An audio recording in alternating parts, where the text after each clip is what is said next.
project's due on Wednesday. I had some good conversations over the weekend with people about their projects. It's exciting to see it coming together. I do have office hours after this if you'd like to stop by and meet with me. I also am doing an academic advising appointment, so it'll kind of just be first come, first served as far as that goes. But we still do have 2 days till the project, so please let me know how I can help you on that and what questions you've got. Then the only other deliverable you've got after the project is homework 13. It's due the Wednesday after Thanksgiving, and then we'll do the final exam together in here on Friday, December 12th, starting at 12:45. Yeah. The project on Black Horse is with midnight. Is that still correct? Yeah, can you believe I gave you that extra time? I was just making sure. Yeah, midnight. Let's just make sure that that's the case, because I think that's what I did intend on. Let's just take a look.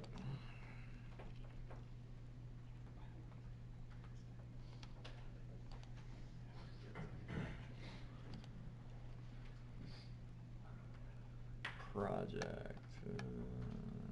Where is that?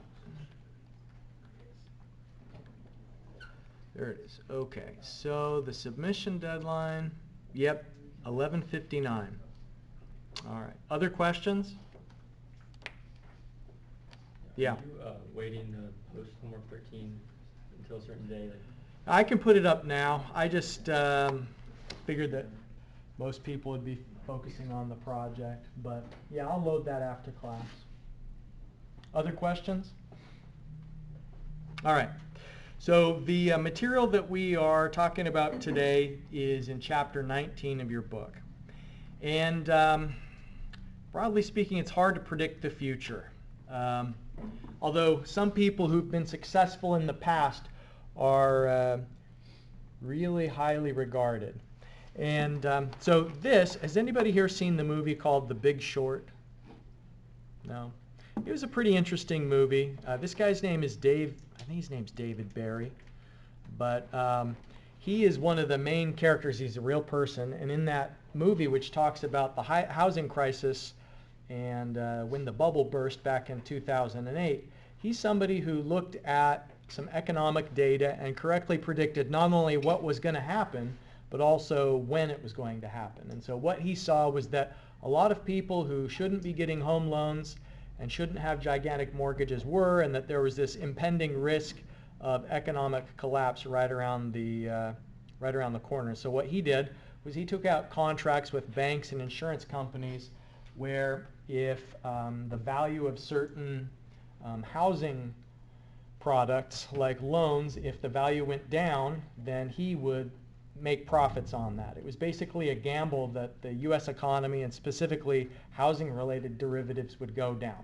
And he got it right and made hundreds of millions of dollars, if not even billions of dollars. So a lot of people look at people like that and wonder if they can predict the future, but they can't. You know, they may get something right once or twice, but perfect foresight is impossible. And so we never know at a given time. Is Wall Street on the verge of a panic and a collapse? You know, right now, a lot of people are saying that we're on the edge of an economic bubble having to do with excessive exuberance about AI. Or is there still room to grow? And will the market continue to keep going up? And what should you do as a result? It's really hard to know if you're holding on to a company like NVIDIA, where the price in the last 5 years has gone up 1,300%. It's hard to know if it's time to get out or if it's something that you should continue to hold on to and if you still believe in it, because you know, companies that are hot one day may be completely cold the next. Here's Sweetgreen, which we talked about a couple of class meetings ago. They're the company that makes those really expensive salads, those money-losing salads. And the fact is, when you're selling things for less than it costs you to make them, that you can't hold on forever. So in the past year, they're down 83%. So it's not just about stocks that are subject to uncertainty. It's all aspects of the economy, whether it's inflation. We don't know whether prices are going to be going up or down or how much. There's uncertainty about the labor market. Here's just a historical chart that's showing unemployment through the period of the Great Depression. And what it's showing is that back in the end of the roaring 20s, depression was below 5%. In fact, it was only 3.2% at the end of 1929. But then it soared during the following years as the economic situation in the United States worsened, as it went through a spiral of people being laid off, then there being reductions in demand, and less demand means that you don't need as many employees, and that means that wages are suppressed, people can afford fewer things, then there's less demand. So we've talked about those spirals in the past, and then it took a lot of government intervention and then just kind of the march of history and the onset of World War II to bring that unemployment rate finally under control again. So we don't know in the future what's going to happen when we think about the effect of artificial intelligence and what that might do on unemployment in either high-tech fields or maybe in fields that are going to be automated that in the past would rely on manual labor. There's just a lot of uncertainty. So economic uncertainty is just acknowledging that we don't know what's going to happen in the future. It's really hard to predict even with good quality data. And so what it does, that uncertainty creates a risk where if you're planning to recover revenue in the future to justify an investment today, you don't know if that stream of revenue that you're relying on is going to be as steady as you hope it is. And what also could change in the future are things like the cost of your labor, the cost of the materials that you consume. And so all of those things combined could make it much harder to recover your investment in the future than you initially might expect. So factors like political instability, government policies, and so think about what this means. Political instability, that could be anything from war. It could mean that the public has a wide change in the sorts of policies that they prefer. So we just saw that in the city of New York, people have elected a Democratic Socialist mayor. And so he may change things like rent freezes. He's talked about that in Manhattan or in New York in general. He's talked about making buses in New York free, whereas right now people have to pay for buses and transportation. So just the instability and the changes in the direction of the government that can happen in the future have economic impacts that could be beneficial to your company or harmful to your company. So natural disasters generally are bad for people, but there are a handful of businesses like incident recovery companies or maybe construction companies or home improvement companies that actually benefit when there's natural disasters. And when people's homes are damaged, then they do well. Insurance companies do really poorly as a result of natural disasters. And so there's just a lot of factors that's hard to keep track of all of them simultaneously, especially when the effects are nonlinear, where just a small risk event could have a really catastrophic effect. Also, economic uncertainty is just a result of when you are trying to grow as a company, then you have to decide how much capital spending is appropriate. How much of the profits that you have now should be returned to your investors, the people who, paid for your company's growth in the past. You need to decide how much of the money that you're making now should be pushed into the future for continued growth or continued profitability versus return to the investors now.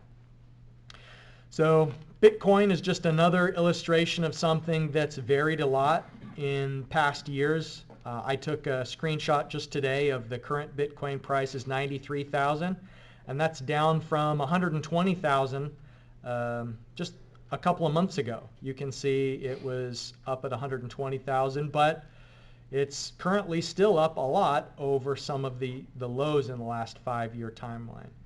And so a lot of people will leverage themselves, and that magnifies economic uncertainty. It's one thing when you are betting on something going up or down using your own money, but when you borrow money, then it makes the bets even more dangerous because it can amplify the losses that you experience when there's a downturn if you purchased an investment with borrowed money.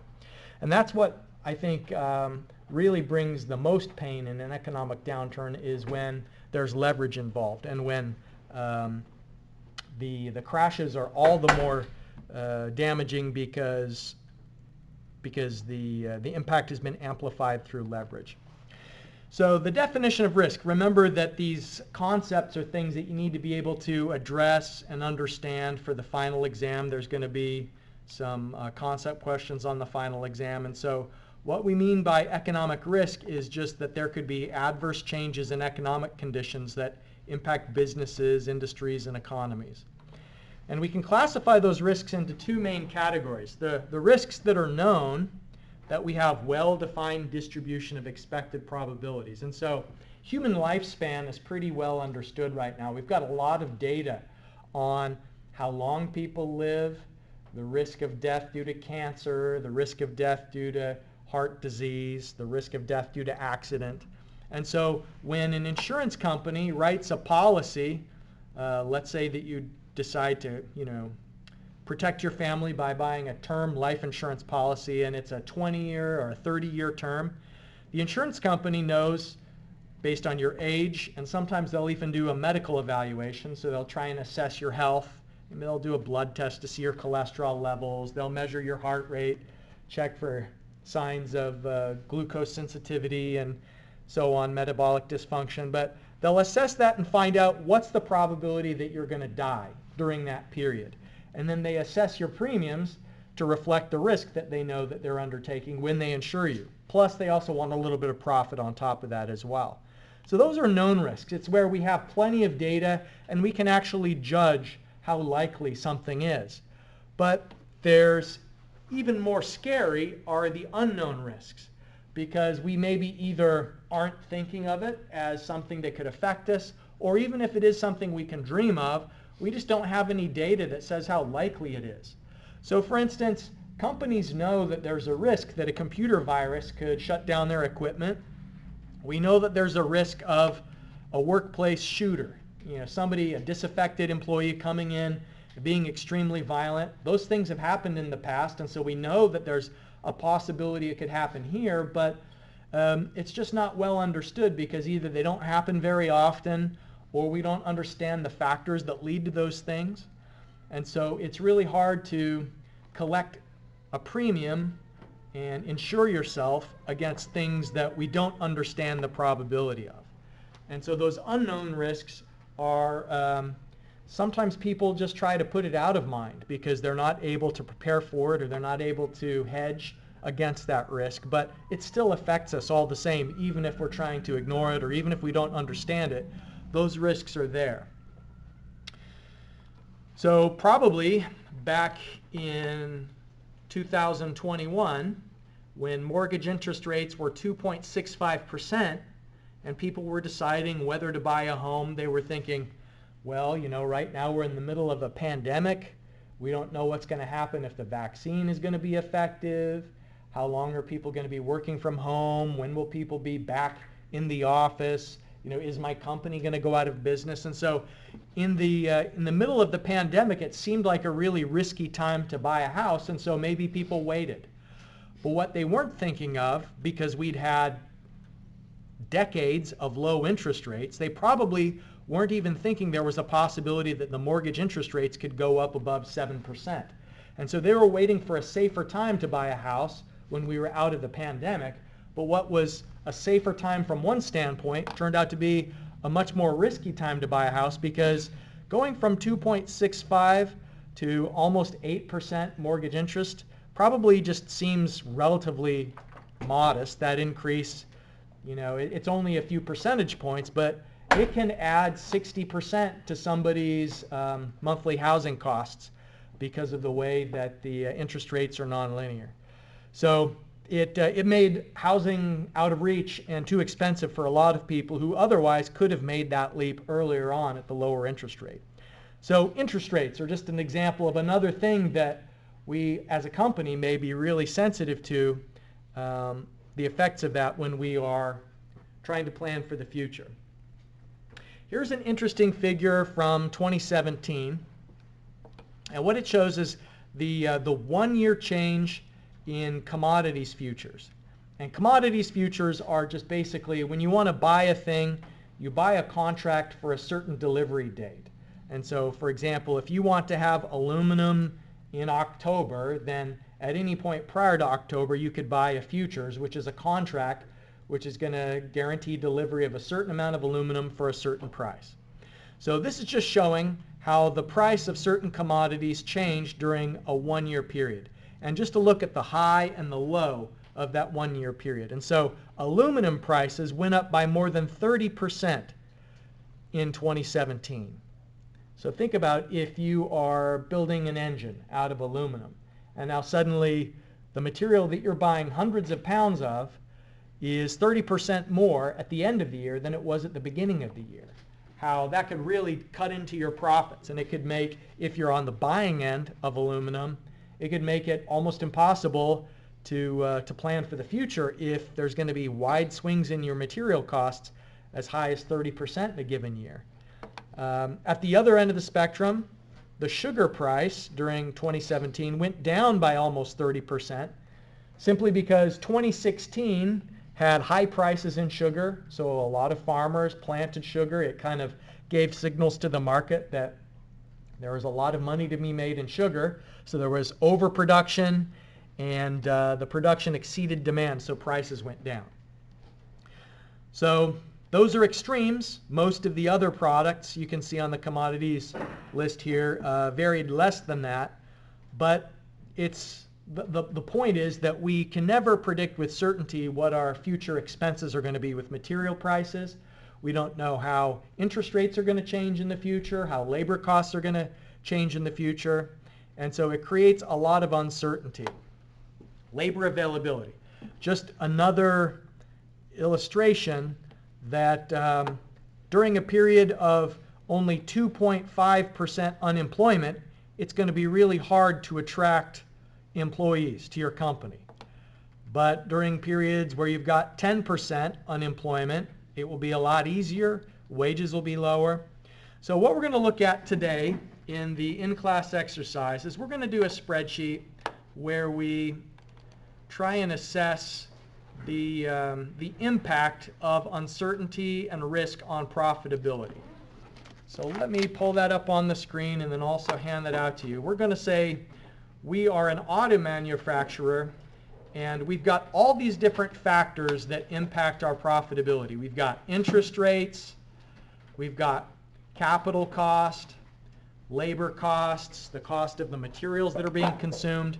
So there's just a range of different possibilities, and we want to find out what's the worst case scenario, meaning, you know, how much money could we lose, or how small will our profits be potentially?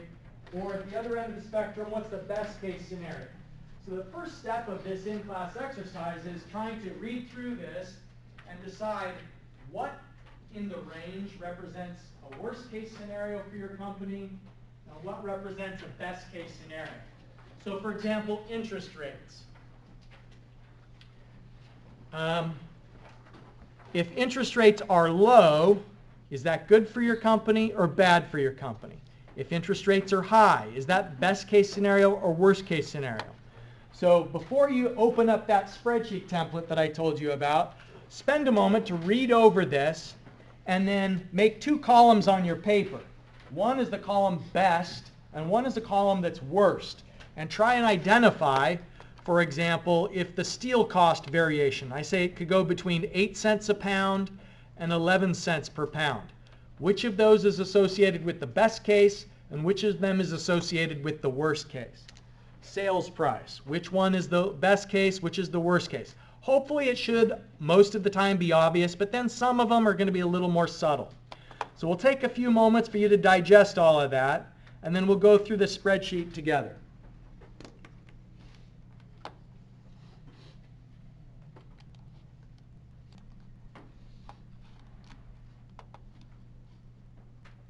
Okay, so do feel free to open up that template file once you've read through this and look at how it's structured, because what we're going to be assessing is the revenue that's made per year, and then the costs, and of course profit is revenue minus cost. So on the left side of the spreadsheet is the best case analysis, and then over here on the right side is the worst case analysis. So let's find out, when it's all said and done, what is the best case profit that we could be making, and then what's the worst case profit that we could be making, depending on the range of each of those values.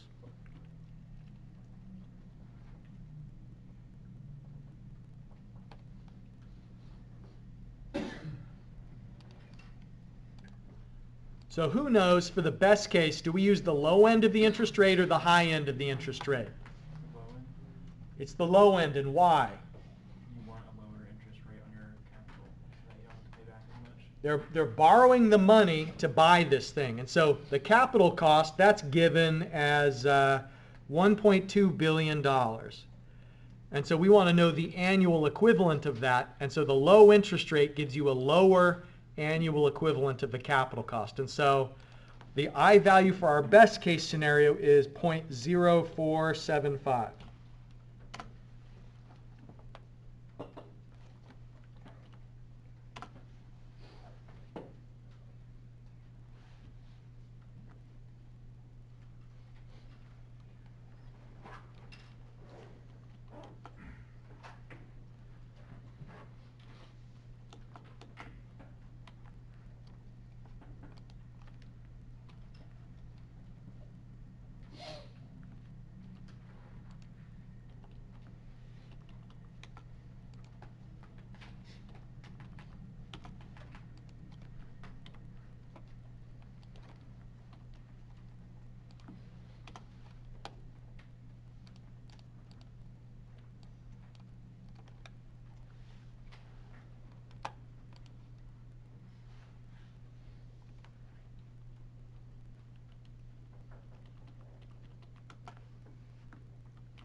Did anybody get $768 million as the best case profit?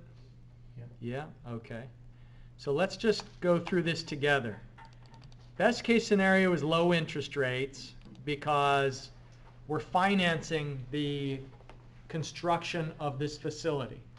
And so when we're borrowing money for the facility, it's going to count as an expense, the payback of that. So lower interest rate means that our payback expenses are lower.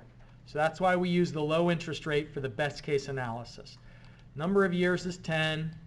Okay, what's good for demand is lots of sales. As long as you're profitable, if you're losing money, then less sales would be better. But this one, 30,000 is the best case sales demand, and then we're assuming that people are buying it at the higher end of this range. And you could have that range, maybe it's, you know, which options people are purchasing, or it could just be how well reviewed the car is and how excited people are to buy it that influences the sales price. But for whatever reason, we assume that 41,000 is at the high end, and you know, we're doing this first analysis if everything goes perfectly. So the revenue is simply the number of units sold multiplied by the sales price per unit. So that's where we get this $1.2 billion in revenue each year. So that's just the inflow. As far as the outflow, we're spending $1.2 billion to set things up for the equipment, which on an annualized basis, if we do the payment function, PMT, what we want going into that is the interest rate, this low 4.75% interest rate, the 10-year period, and then the initial purchase price of $1.2 billion. And so that says that the equivalent annual payment would be $153 million.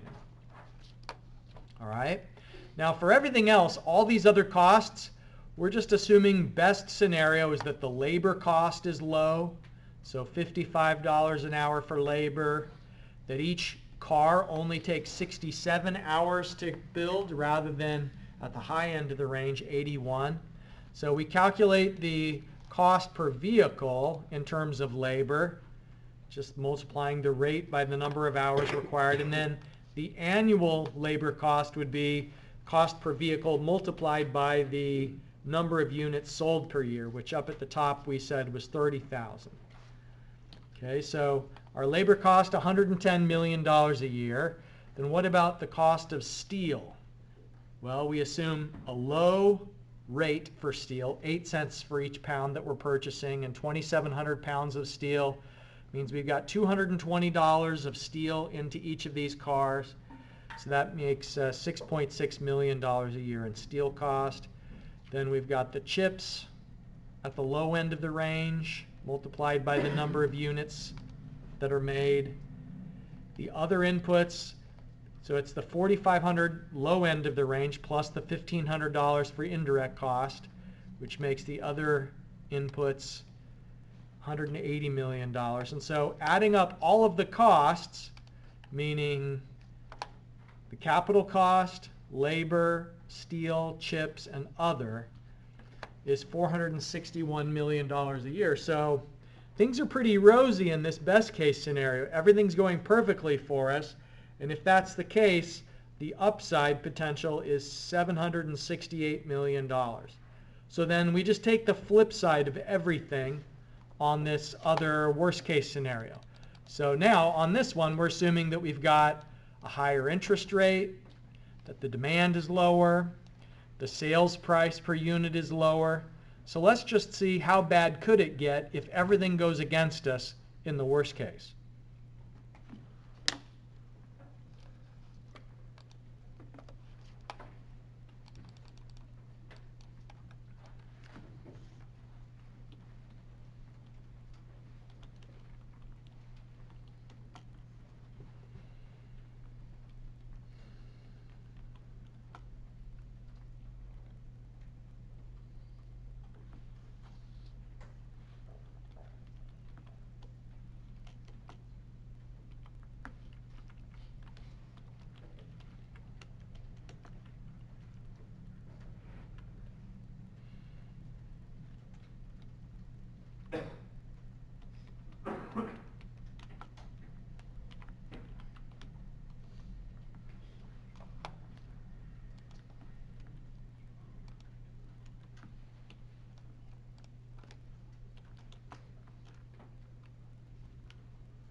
There we go.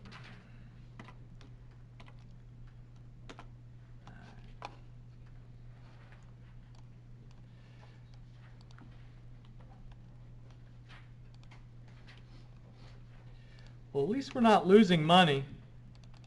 $162 million, that's pretty good. But if your company was hoping to make $768 million, and if that's what all of your shareholders are expecting, that's what the analysts have predicted, then somebody's going to get fired if you only make $162 million.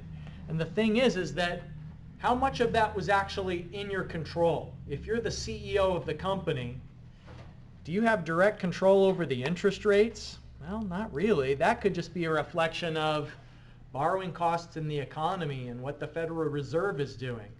So you may not have direct control over the interest rate. Demand? Maybe, like how good is the marketing team? But if the economy is doing poorly, like if the American people are suffering and people just don't have money to buy vehicles and they're buying the cheaper models that you make, you may not have a lot of direct control over demand and the sales price. So a lot of these things, like the labor rate that you're paying, that's something that there's a little bit of control over because companies negotiate contracts with their unions. But a lot of it's also outside of their control. If there's a tight labor market, especially for people who have the skills that you're trying to attract, then it may not be that the CEO is doing that much worse between these two outcomes. The $768 million is the lucky CEO. The $162 million could be the unlucky CEO, and maybe they're both equally skilled, both making good decisions. And so that uncertainty is at the heart of the difference a lot of times. And so what we're going to look at on Wednesday is not just best case and worst case, but we're going to look at what if we did this 10,000 times and we knew how likely it was, for example, in the case of the interest rate. What if we knew that the limits are from 4.75 to 6.75, but probably it's going to be somewhere in the middle. It'll only be at the high end of the range very rarely. It'll only be at the low end of the range very rarely. So what if for each of these variables it's usually in the middle and sometimes at the extreme? Then what does that do to the profitability? Like how often is the profit going to be within a certain range? And so that's the essence of the Monte Carlo simulation that we're going to start in doing on Wednesday.